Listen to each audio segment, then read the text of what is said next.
Wonderful, and welcome aboard the International Space Station. I'm looking forward to our conversation today. Over.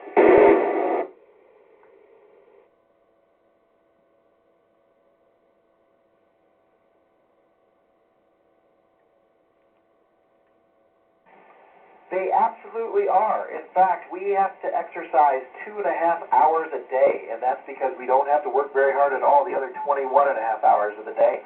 In fact, if we don't exercise, our bones will lose a lot of mass by the time we get home. So we try to stay strong in both muscles and bones, and our organs tend to do very well, but there are certainly some changes. Over.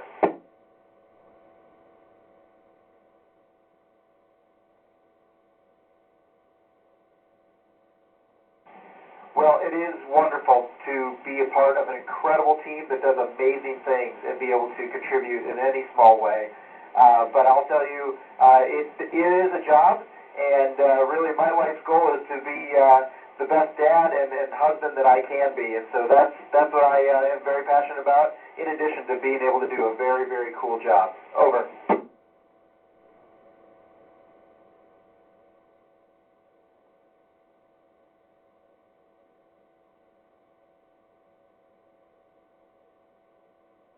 Well, coincidentally, we have a doctor on board. He is an astronaut, and that was his training before becoming an astronaut. He was a physician.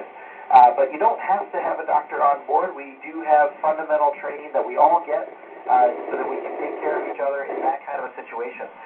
But if it's really bad, we can always get into our lifeboat, which is just the spacecraft that we flew up here, and we can come home. We could probably be home in probably 4 or 6 hours if we really needed to. Over.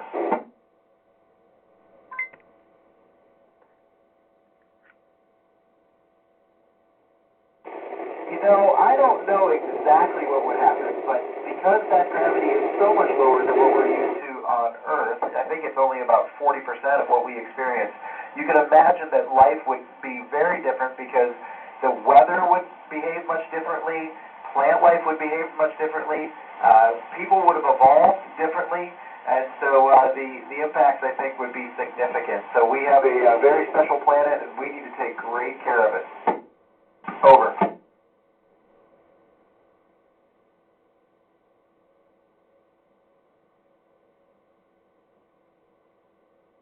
Our days are very busy. We are doing experiments on behalf of the researchers on the ground.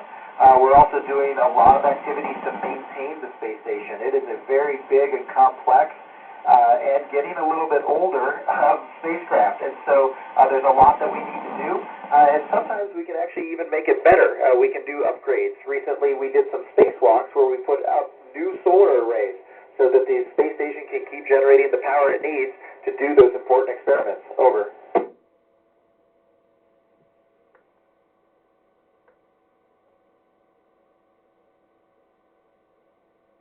I think for me, this job would be even cooler if I got to be one of those researchers. If I was part of a team and we were doing an experiment together and I was running that experiment while I was up here. I do enjoy being a part of a lot of different experiments, but if there was one that I knew very, very well, that would be very interesting to me. Over.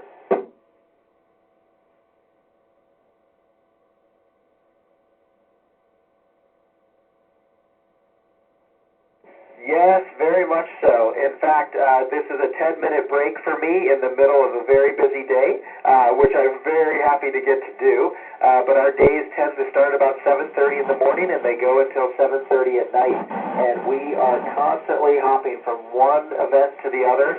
And again, that is either an experiment or doing things that the space station itself requires. It's very interesting. We get to see a lot of different things. So at the end of the day, we may be tired, but it seems really, really rewarding because we've done so many very different things. Over.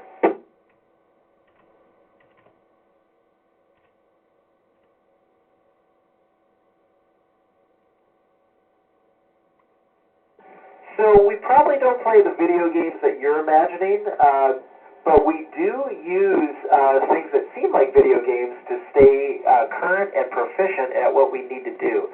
For example, we have a computer simulation of flying the robotic arm. We have a giant robotic arm on the space station that we use for a variety of things, catching cargo vehicles. My friend Nicole and my other friend Guichi flew me around. I was on the end of the robotic arm when we were doing a spacewalk. So we have a computer simulation that allows us to stay very proficient at being able to manipulate that arm. We have one that also helps us practice being able to fly our little spacesuit when we're doing spacewalks. If we ever needed to, we have virtual reality up here that helps us train and be ready to do that. Over.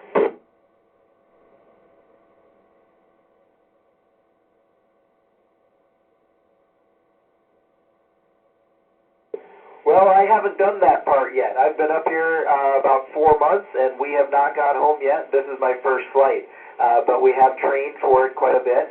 And so the sensations are going to be, well, first of all, we're going to be experiencing gravity that we haven't felt for quite a while. And so we're going to start having, we'll have our blood start coming down to our legs where it hasn't spent a lot of time recently. And we'll also be experiencing accelerations on our bodies. So we'll experience some G's, but they won't go from our head to our feet. It will really go back through our chest. And so we'll feel like somebody's sitting on our chest. Over.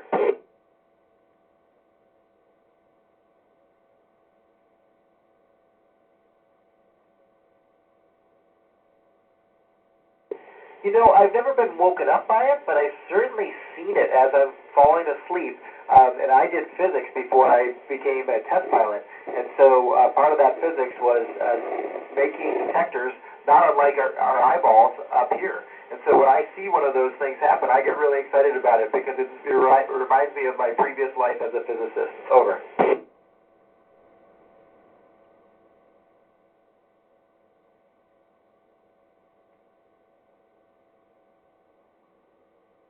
Well, no country can own space, so there's no issues with that, but we do have certain rules, such as we can't have weapons of mass destruction in space, but we, as a community up here in space, we all just make sure that we are good partners for everyone else, and it's just like a big family. Everyone does their part and contributes to this and makes an incredible, incredible human space exploration program. Over.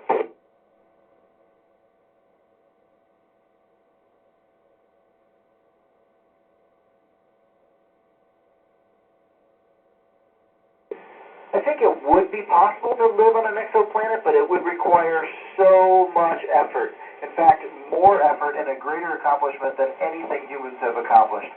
So it could be done. You could imagine doing it even on Mars, where you had a big bubble, essentially, that we lived under.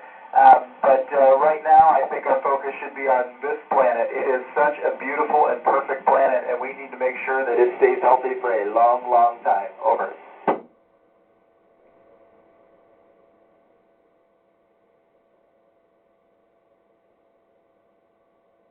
I think no matter what you want to do, you need to study what you love and what you're passionate about. And if that happens to be something like math or science or engineering or medicine, that may lead to being an astronaut. But definitely do what you love, and no matter what happens, you're going to have won the lottery in terms of what you're doing for a career. Over.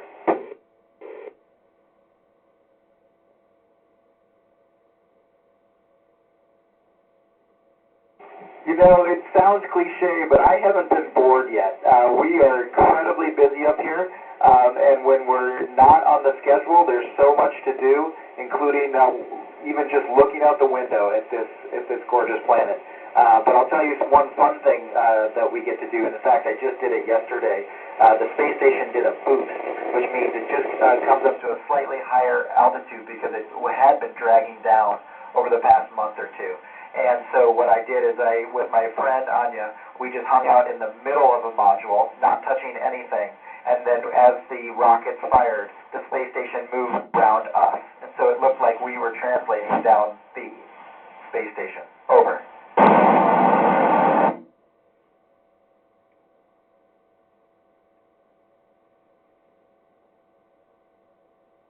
It has, because we live in Houston, and it keeps us in Texas, and I'm from up north, and so that keeps us away from our family and friends, at least on a daily basis, but we get to stay in touch with them and see them as often as we can. Over.